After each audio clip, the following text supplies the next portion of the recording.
एका लहानशा गावात अर्जुन नावाचा तरुण राहत होता. अर्जुन अतिशय हुशार होता, पण त्याला सतत आळस आणि संशय छळत होते. त्याला आयुष्यात काहीतरी मोठं करायचं होतं, पण तो नेहमीच काहीतरी कारण शोधत बसायचा. अर्जुनच्या आयुष्यात त्याचे आई वडील तर होतेच, पण त्याच्यासोबत त्याचे एक गुरु देखील होते. अर्जुन आपल्या गुरूंना खूप मानायचा आणि तो आपल्या गुरूंचं सगळं ऐकायचा. एके दिवशी त्याच्या गुरूंनी त्याला भेटायला बोलवलं आणि म्हटले, अर्जुन, खूप दिवस झाले तू मला भेटायला आला नाहीयेस. अर्जुन गुरूंना आपली व्यथा सांगतो. मग अर्जुन काय म्हणतो, गुरुजी, मला मोठं व्हायचं आहे, पण मला नेहमी भीती वाटते की मी अपयशी होईन. माझ्या मनात संशय येतो की मी हे करू शकेन की नाही, आणि आळस तर माझं पाऊलच पुढे पडू देत नाहीये. गुरुजी हसले आणि म्हणाले, अर्जुन, उद्या सकाळी पहाटे 4 वाजता उठ आणि एक जागा आहे तिथे जा. तिथे तुला या प्रश्नांची उत्तरं मिळतील. तू जर गेलास तर तुझ्या आयुष्याचं खूप कल्याण होईल. तुझा माझ्यावर विश्वास आहे ना? मग नक्की मी सांगतोय तसं नक्की कर. हे ऐकून अर्जुनने गुरुजी सांगतील तसं करायचं ठरवलं, कारण त्याला माहिती होतं की त्याचे गुरुजी त्याला कधीच वाईट सल्ला देणार नाहीयेत. अर्जुन दुसऱ्या दिवशी पहाटे 4 वाजता उठला. बाहेर खूप पाऊस येत होता, गडद अंधार देखील होता. तरी सुद्धा तो घरातून बाहेर पडून गुरुजींनी सांगितल्या ठिकाणी जाऊ लागला. रस्त्यावरून चालता चालता तो एका जंगलामध्ये पोहोचला. जंगलात चालताना त्याला भीती वाटू लागली, पण तो थांबला नाही, पुढे चालत राहिला. त्याच्या मनात एकच होतं की गुरुजी जसं सांगत आहेत तसं मी जर केलं तर माझं काहीतरी नक्कीच चांगलं होणार आहे. थोड्याच वेळात एक लहानसा नदी काठ लागला. तिथे एक झाडाखाली एक वृद्ध माणूस बसलेले होते. त्या वृद्धाने अर्जुनला विचारले, काय शोधतो आहेस? अर्जुनने त्याला सगळी कहाणी सांगितली. हे ऐकून ते वृद्ध म्हटले, अरे अर्जुन. आणि जसं ते म्हटले अरे अर्जुन, हा आवाज ऐकून थोडंसं अर्जुननी त्या वृद्धाकडे निरखून पाहिलं, आणि मग त्याला लक्षात आलं की हे वृद्ध व्यक्ती दुसरं तिसरं कोणी नसून हे तर माझे गुरुजी आहेत. गुरुजींची ओळख पटल्यावर तो आश्चर्याने म्हणाला, गुरुजी तुम्ही? यावर गुरुजी म्हणाले, हो मीच. अर्जुन, तू काल मला सांगितलंस की तुला भीती वाटते, आळस येतो आणि तुला संशय देखील येतो, आणि मला माहिती होतं तुला माझ्यावर खूप विश्वास आहे, म्हणून मी तुला हे करायला सांगितलं. आता तू स्वतःचं उदाहरण घे. तुला एवढी भीती वाटते तरी देखील तू या घनदाट जंगलात अंधारात चालत होतास. दुसरं म्हणजे तू एवढा आळशी आहेस तरी सुद्धा तू पहाटे लवकर येऊन सतत 3-4 तास चालत होतास. आणि तिसरं म्हणजे तुला एखादी गोष्ट पण पूर्ण करू का नाही यामुळे तुला स्वतःवरच सतत जो संशय वाटायचा, तरी सुद्धा आज तू दुसऱ्या तिसऱ्या गोष्टीचा विचार न करता आपल्या संशयावरून माझ्यावर विश्वास ठेवून आणि स्वतःवर विश्वास ठेवून इथपर्यंत आलास. पुढे गुरुजी असं म्हणाले, भीती ही फक्त तुझ्या मनाची निर्मिती आहे. तिला जिंकायचं असेल तर तिच्याकडे दुर्लक्ष कर. आळसावर मात करण्यासाठी फक्त एक पाऊल पुढे टाक आणि पहिलं काम पूर्ण कर. उरलेली कामं आपोआप होतात, आणि संशय तो फक्त अपूर्ण ज्ञानाचं फळ आहे. जेव्हा तू प्रयत्न करशील तेव्हा तुझा विश्वास नक्कीच वाढेल.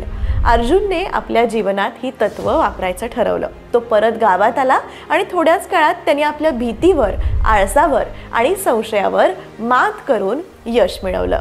तर मंडळी, ही गोष्ट सांगण्याचा हेतू असा होता की आपल्या आयुष्यात 3 शत्रू असतात जे आपल्याला पुढे जाऊ देत नाहीत, आपल्याला मागे खेचतात, आपल्याला रोखतात. हे शत्रू बाहेरचे कोणी लोक नसून आपल्या आतमधले जे विचार आहेत ना, त्यांनीच हे सगळं घडत असतं. हे शत्रू आपलं मनोबल, यशस्वी होण्याची क्षमता आणि त्या स्वप्नांच्या, आपले जे काही स्वप्न आहेत त्या दिशेने तुम्ही जेव्हा चालायला लागताना जो तुम्ही प्रवास करायचा ठरवलं आहे त्याच्यावर खूप इम्पॅक्ट पाडतात. पहिली गोष्ट तर भीती. ओके, भीती हा आपला सर्वात मोठा शत्रू आहे. कधी अपयशाची असते की आपण फेल झालो तर काय, कधी समाजाच्या मताची असते की माझं ओपिनियन वेगळं आहे पण बाकीच्यांचं ओपिनियन वेगळं आहे, मग जर मी माझं ओपिनियन मांडलं तर मग बाकीच्यांना काय वाटेल, बरोबर वाटेल, चुकीचं वाटेल, लोक काय विचार करतील. कधी नोकरीची भीती वाटते की आता कसं काय होईल, नोकरी ही आहे पण आता नेक्स्ट मला जॉब चेंज करायचा आहे किंवा नोकरी मिळत नाही आहे. किंवा व्यवसायाची सुद्धा भीती असते की आपला जेव्हा बिझनेस असतो फक्त बिझनेस ओनर्सलाच कळू शकतं की किती it is not a stable situation. म्हणजे आजचा महिना छान चालला नेक्स्ट महिना कदाचित काहीच बिझनेस होणार नाही, किंवा पुढच्या 6 महिन्यात मला माहितीच नाही आहे की माझा हाच बिझनेस मी करेन का वेगळा बिझनेस करेन, म्हणजे काय होईल नक्की माझ्या व्यवसायाचं, ह्याची भीती असते. आपण काहीतरी नवीन करण्यासाठी तयार होतो, पण भीती त्याला रोखून धरते. त्यामुळे घेतलेलं प्रत्येक पाऊल भीतीच्या सावलीत असतं. आपण करू शकू की नाही, लोक काय म्हणतील, यश मिळणार का, या प्रश्नांनी आपलं मन इतकं आपल्याला खात असतं. त्यामुळे तो आपल्या धाडसी निर्णयांपासून दूर करतो. कोण? तर भीती. त्याच्यामुळे जे काही तुम्हाला डिसिजन्स घ्यायचे आहेत, सो मी एका बुकमध्ये वाचलं होतं की जर तुम्ही डिसिजनच घेतला नाही आहे, चूक का बरोबर होणारच नाही आहे. म्हणजे सर्वात मोठी चूक इज काहीही डिसिजन न घेणे, नुसतं विचार करत बसणे, किंवा ॲक्शनच नाही तुम्ही घेतली कुठल्या तरी गोष्टीवर, नुसतं घाबरून बसलेला आहात. That is the worst part which you can do. So either तुम्ही ए चूज करा किंवा बी चूज करा. नुसतं बघत नका बसू की मी ए चूज करू का बी चूज करू. तुम्हाला माहिती आहे की तुम्ही चूज करताय, ए चूज करताय. फॉर एक्झाम्पल काहीतरी एक सिच्युएशन आहे तुमच्या लाईफमध्ये, ए सिच्युएशन तुम्ही चूज केली, यू नो की ओके मी हे चूज केले आहे, ए सिच्युएशन, चुकलं तर पूर्ण जबाबदारी माझी, बरोबर झालं, माझं चांगलं झालं तर चांगलंच आहे. Same with B situation. B situation मी चूज केलेली आहे, चुकीची जर झाली तर I am responsible for it, माझ्या आजूबाजूचे लोक are not responsible for it. आणि जरी चुकीचं झालं तरी त्याच्यामधून मी शिकणार आहे आणि नेक्स्ट टाईम मी ती सेम चूक रिपीट करणार नाही आहे. या गोष्टी तुम्हाला विचार करायच्या आहेत. नुसतं तुम्ही जेव्हा घाबरून राहता, आता इंग्लिशचं चॅनल आहे म्हणून इंग्लिशचं एक्झाम्पल देते, इंग्लिश बोलायला पण तुम्ही घाबरता. का घाबरता? हे वरचे पॉईंट्सच आहेत की लोक काय म्हणतील, दुसऱ्यांचं ओपिनियन काय असेल माझ्याबद्दल, की हिला इंग्लिश बोलता येतंय नाही येतंय, कसं अर्धवट बोलतेय मी. तेव्हा आजकाल खूप आपण सोशल मीडियावर इतकं स्क्रोलिंग करत असतो आणि दुसऱ्यांचं लाईफ बघत असतो. लोक त्यांचे हायलाईट्स टाकतात लाईफमधले, जे काही चांगलं घडतंय ते तुम्हाला दाखवतात, and then you start comparing their life with your life. मग अशाने काय होतं की मग तिचे कपडेच किती छान आहेत, मग तिचं घरच किती छान आहे, मग माझ्याकडेच असं का नाही आहे. आणि मग आपल्याला थोडंसं निगेटिव्ह विचार टेक ओव्हर करतात आणि मग सगळ्याचीच भीती वाटायला लागते की अरे मग नाही, मी चांगलीच नाही आहे, माझ्याकडे हेच नाही आहे, माझ्याकडे तेच नाही आहे, नको मी घाबरते आहे, मग मला हे पण नाही करायचं आहे, ते पण नाही. सो पहिले तर जे काही तुमची भीती आहे त्याला तुम्ही ॲड्रेस करा की ओके मला याची भीती आहे बाबा, मला आत्ता ह्याची भीती वाटते आहे. तुम्ही जेव्हा सिच्युएशनला ॲड्रेस कराल तेव्हा कुठे तुम्हाला सोल्युशन तुम्हाला काढायचं आहे हे समजेल. तुम्ही नुसतं दुर्लक्ष करत बसलात ना की जाऊ दे जाऊ दे, तर काही होणार नाही आहे. सो भीती आपल्याला कसलीच बाळगायची नाही आहे. तुम्हाला एक आयुष्य मिळतं, छानपैकी तुमच्यानुसार ते आयुष्य जगायचं आहे. लोकांना तुम्ही प्लीज करण्यासाठी, त्याला पीपल प्लीजर असा एक वर्ड आहे इंग्लिशमध्ये, लोकांना तुम्ही खुश ठेवण्यासाठी तुमचा जन्म झालेला नाही आहे. ओके, तुम्हाला एक आयुष्य मिळालं आहे, तुम्हाला डिसाईड करायचं आहे त्या आयुष्याचं तुम्हाला काय करायचं आहे. भीती जर घेऊन तुम्ही बसलात लाईफ टाईम, तुमचं आयुष्य निघून जाणार आहे, लोकांना काहीही फरक पडणार नाही आहे. त्याच्यामुळे अजिबात आपल्याला कसलीच भीती बाळगायची नाही आहे. दुसरा म्हणजे आळस. आळस हा दुसरा शत्रू आहे बघा आपला. आपण काहीतरी मोठं करण्याचं ठरवतो, पण त्या विचारांना प्रत्यक्षात उतरवण्यासाठी लागणारे जे प्रयत्न असतात ते आळस आपल्याला थांबवून ठेवतं. उद्यापासून सुरुवात करू, नंतर बघू, 1 जानेवारीपासून आता मी सुरुवात करेन, नवीन वर्ष येतच आहे, 1 जानेपासून सुरुवात करेन. मग 1 जान मंडे नाही आहे का, ठीक आहे, मग आता मी मंडेपासून सुरुवात करेन, किंवा मग आता मी 15 तारखेपासून सुरू करेन, जे काही आहे, किंवा मी आता 40 झाल्यावर सुरू करेन, मी माझं जेव्हा आता मी 19 आहे, 20 झाल्यावर सुरू करेन, जे काही. हे जे आपलं आहे ना, नंतर बघू, चलता है ॲटिट्यूड, अशा विचारांना आपले जे ध्येय आहेत दिवसेंदिवस ते लांब जात आहेत, तुमच्यापासून गोल्स दूर जात आहेत. ओके, आळसामुळे आपण आपल्या स्वप्नांच्या दिशेने पाऊल उचलू शकत नाही आहे आणि आपलं यश आपल्यापासून दूर जात आहे.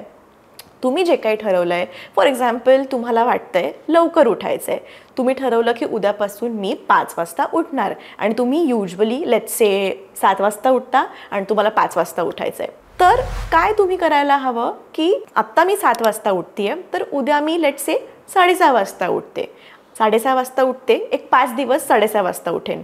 यशस्वीरित्या तुम्ही ते केलं की नेक्स्ट 5 डेज 6 वाजता उठते, नेक्स्ट 5 डेज 5:30ला उठते, आणि मग नेक्स्ट पूर्ण तुमचं लाईफ तुम्हाला जे काही तुम्ही ठरवलंय मग मी 5 वाजता उठायला सुरुवात करेन. सो बेबी स्टेप्स घ्यायच्या आहेत. कुठे चुकतं आपलं, आपण काय करतो, आपण एकदम मोठं गोल ठरवतो आणि ते गोल इतकं आपण रँडमली इतकं मोठं ठरवतो, त्याच्याकडे तुमच्याकडे काही स्टेप्स नसतात, काही ॲक्शन प्लॅन नसतो आणि मग ते एवढं मोठं आपल्याला अचीव करायचं आहे असं तुमचं माइंड विचार करतं आणि मग इतकं कारणं देतं की अरे मग आजच नको, मग जमणारच नाही, मग आज उशीरच झाला आहे मला झोपायला, मग नकोच, मग आता शनिवार रविवारच आला, मग मला कधी मग मी झोपणार. सो तुमचं माइंड ना रिझन्स द्यायला आपले माइंड खूप मस्त असतं. त्याच्यामुळे आळस कधी टेक ओव्हर करतो आपल्याला कळत पण नाही की ओके आळस म्हणजे we are being lazy. So सर्वात पहिली गोष्ट, जे काही तुमचे गोल्स तुम्ही सेट करताय एक ॲक्शन प्लॅन असू द्या आणि बेबी स्टेप्स घ्या. रँडम एकदम मोठं की चला आता मला ना नेक्स्ट वीक मी 20 किलो कमी करणार आहे असं होणारच नाही आहे. त्याच्यासाठी पण बेबी स्टेप्स की बाबा तुम्ही काय दिवसातून किती चालणार आहात, तुमचा डाएट प्लॅन काय असणार आहे किंवा तुम्ही काय तुमच्या स्वतःवर काम करणार आहात, जे काही आहे बेबी स्टेप्स आणि ॲक्शन प्लॅन हे 2 खूप महत्त्वाचे गोष्ट असतात. सो जर तुम्हाला आळसाला टॅकल करायचं असेल तर have some proper plan for it. आता मी काय करते, नोव्हेंबर महिना मी सांगेन माझा पण थोडंसं आळसाने माझ्या लाईफवर टेक ओव्हर केलं आहे 100%. मी अजिबात डिनाय करणार नाही, पण मी ही फॅक्ट ॲक्नॉलेज केली आहे. कारण का दिवाळी त्याच्यानंतर थोडंसं आमचं शिफ्टिंग, मला जे माझे गोल्स अचीव करायचे होते, मी जे ठरवलेलं ते नाही झालं आहे आणि जे मी ॲक्नॉलेज केलं आहे आणि आता मला त्याच्यावर ॲक्च्युली काम करायचं आहे. सो मी युजली काय करते, आजकाल सगळेजण मोबाईल वापरतात किंवा म्हणजे आपण टेक्नॉलॉजीचा काळ झालेला आहे. सो सगळं आता फोनवर असतं किंवा टू डू लिस्ट किंवा ते वेगवेगळे ॲप्स. पण माझं असं आहे की जोवर मी एक डायरी मेंटेन करत नाही माझी आणि मला काय करायचं आहे, माझे ध्येय, माझे गोल्स, माझा वीकली प्लॅन, माझा मंथली प्लॅन जोवर मी लिहित नाही माझ्या डायरीमध्ये तोवर मला माझ्या मेंदूमध्ये ते शिरतच नाही. सो मी ओल्ड स्कूल गर्ल टाईप आहे की मला सगळं लिहावं लागतं. सो माझी मी डायरी मेंटेन केली आहे. माझे वीकली प्लॅन्स मी लिहित असते की हे करायचं आहे ते करायचं आहे. सो मे बी आपण जेव्हा लिहितो तेव्हा तुम्हाला कळेल की ओके मला आजच्या दिवसात हे 10 कामं करायची होती पण ह्याच्यामधली मी 4च करू शकली आहे. तर मग याचं कारण काय आहे, मग मी थोडंसं टाईम मॅनेजमेंट करू का माझा वेळ मी कुठे जास्त देते आहे, काय माझ्याकडे डिस्ट्रॅक्शन्स आहेत का, हे सगळे ॲनालाइज जेव्हा तुम्ही करायला लागाल तेव्हा कुठेतरी जो आळस हा पार्ट आहे थोडासा जाईल. कारण का आपण फक्त ना मनामध्ये जर तुमचे थॉट्स असतील की मला ओके आज 5 ही कामं करायची आहेत, ठीक आहे, आणि पण मग जेव्हा ती 5 कामं होत नाहीत by the end of the day तुम्ही तसंच झोपून जाता. आपल्याला वाईट पण वाटत नाही की ही 5 कामं मी ठरवली होती आणि काहीच झालेलं नाही आहे.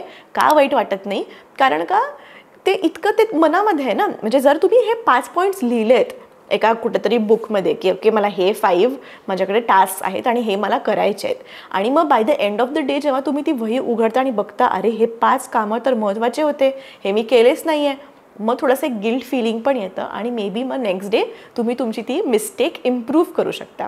सो नुसतं आपल्याला भीती वाटते आहे किंवा आळस येतो आहे हे पहिले तर ॲड्रेस करा आणि मग आपल्याला सोल्युशन्स काढायचे आहेत त्याच्यावर. ओके, पण हे खरंच हे 2 खूप मोठे शत्रू आहेत, भीती आणि आळस. तुमचं लाईफ पूर्ण जे तुम्हाला अचीव करायचं आहे, तुमचे ड्रीम्स काहीच पूर्ण होऊ शकणार नाही आहे जर तुम्ही ह्याच्यावर मात नाही केली, ओव्हरकम नाही केलं. ओके, थर्ड इज संशय.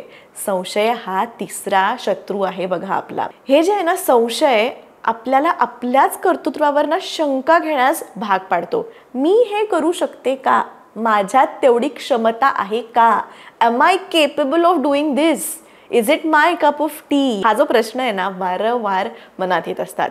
संशयामुळे आपण आपल्यावर पूर्ण विश्वास ठेवू शकत नाही आणि त्यामुळे तो आपल्या सामर्थ्यावर काम करण्याऐवजी स्वतःच्या मर्यादांमध्ये गुरफटून राहतो. ओके, सो या शत्रूंपासून सुटका करण्यासाठी आपण सकारात्मकता, पॉझिटिव्हिटी स्वीकारली पाहिजे. ओके, भीतीशी लढण्यासाठी धैर्य आणि आत्मविश्वास आवश्यक आहे.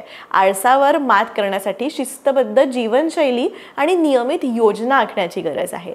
संशयावर मात करण्यासाठी स्वतःच्या क्षमतांवर विश्वास ठेवणे आणि लहान लहान यशांनी आत्मविश्वास वाढवणे खूप आवश्यक आहे. आपण सेल्फ डाऊटवर जवळजवळ PhD केलेली आहे असं तुम्ही म्हणू शकता. काही झालं की सेल्फ डाऊट येतात. म्हणजे मला पण असं कधी कधी होतं, मग थोडंसं पुश लागतो मला, नवरा पुश करत असतो की अगं तुला हे येईल, तुला हे जमेल. पण मग असं का होतं आपलं? आपण सेल्फ डाऊट का करतो की मी हे करू शकेन का? माझ्याकडे ऑलरेडी इतकी रिस्पॉन्सिबिलिटी आहे, मला हे जमणारच नाही, हे खूप इम्पॉसिबल आहे, नाही हे होणार माझ्याकडून. संशय. तुम्ही स्वतःवर विश्वास जर ठेवला नाही आहेत तर तुम्ही ते अचीवच नाही करू शकणार आहे. ओके, त्यासाठीच ना बरेच जण म्हणतात बघा की आता नवीन वर्ष आलेलं आहे, तुम्ही तुमचं एक विजन गोलचा एक चार्ट बनवा. जे काही तुम्हाला अचीव करायचं नवीन वर्षात मे बी त्याचे फोटोज चिटकवा, एक चार्ट बनवा आणि तो घरी लावा. म्हणजे त्यांनी काय होतं, ते येता जाता तुम्ही जो तो चार्ट बघाल, तुम्हाला कुठे ट्रॅव्हल करायचं आहे, घर घ्यायचं आहे, गाडी घ्यायची आहे, एक्झाम पास करायची आहे, जॉब तुम्हाला हवा आहे, जे काही आहे तुम्ही त्या चार्टवर स्टिक करा. येता जाता जेव्हा आपण तो चार्ट बघतो तेव्हा आपल्याला वाटतं की येस, मला हे अचीव करायचं आहे, मी हे अचीव करणार, मला हे अचीव करायचंच आहे 2025 मध्ये.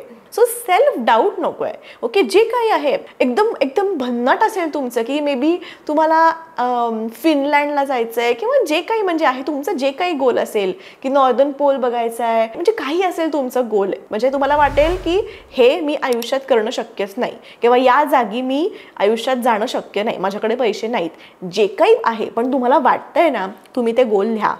ओके, संशय घेऊ नका. जेव्हा तुम्ही एखादी गोष्ट तुम्ही स्वतःच्या माइंडला सांगताय की okay these are my goals, I want to achieve it, मला हे जमणार आहे, मला हेही जमणार आहे, मी हे करणार आहे, मी हे अचीव करणार आहे, यावर्षी माझे सगळे जे मी जे गोष्टी ठरवलं आहे ते होणार आहे. जेव्हा तुम्ही हे असं खरंच तुम्ही जेव्हा विचार करता ना, तेव्हा सबकॉन्शियसली कुठेतरी युनिवर्ससुद्धा ऐकत असतं आणि तुम्ही जे व्हायब्रेशन्स सेंड करता युनिवर्सला तेच व्हायब्रेशन्स तुम्हाला मिळणार आहेत आणि तुम्हाला कळणार पण नाही तुम्ही ते कधी अचीव केलं. आणि मग तुम्ही म्हणाल अरे खरंच की हे माझ्या बोर्डवर होतं, विजन बोर्ड, आणि हे झालं आज शक्य. म्हणजे इतकं पॉवर आहे of your thinking. You just have to think right. Right as in don't blame yourself आणि स्वतःवर प्लीज संशय घेऊ नका. सो भीती, आळस आणि संशय हे 3 शत्रू ओळखून त्यांच्यावर मात केली तरच आपण निश्चितपणे आपल्याला यश मिळेल. ओके, यशाच्या शिखरावर आपण पोहोचू शकू. आजचा व्हिडिओ तुम्हाला कसा वाटला मला नक्की कमेंट करून कळवा. आणि तुम्हाला आत्ता तुम्ही काय फेस करताय तुमच्या लाईफमध्ये, तुम्हाला काय वाटतंय, कसली भीती तुम्हाला वाटतीये, काय आळस आहे आणि कसले संशय तुम्ही घेताय स्वतःवर, हे मला जरूर कमेंट करून कळवा. म्हणजे मला कळेल की काय काय प्रॉब्लेम्स येत आहेत आणि मग नेक्स्ट व्हिडिओज आपण त्याप्रमाणे प्लॅन करू शकू. आणि अजूनही स्पीक इंग्लिश विथ ऐश्वर्याला फॉलो नसेल केलं इंस्टाग्रामवर तर जरूर करा. आणि हो, इंग्लिश शिकायचं असेल step by step lesson wise, प्रत्येक लेसन नंतर छान MCQ टेस्ट आहेत, बऱ्याच गोष्टी आहेत. आणि अजूनही तुम्ही ॲप डाउनलोड नसेल केलं तर ॲप डाउनलोड करा, कारण माझ्या ॲपमध्ये या सगळ्या गोष्टी तुम्हाला मिळणार आहेत. प्री रेकॉर्डेड कोर्सेस आहेत, तुमच्या सोयीनुसार तुम्ही लेसन्स बघू शकता. आज बघितला, नेक्स्ट वीक बघितला, लगेच बघितला, तुमच्या सोयीनुसार घर बसल्या मोबाईलवर तुम्ही इंग्लिश शिकू शकता, सेम मराठीमधून अगदी सोप्या भाषेतून. त्यामुळे ॲप डाउनलोड नसेल केलं तर नक्की ॲप डाउनलोड करा, खाली डिस्क्रिप्शनमध्ये लिंक दिलेली आहे.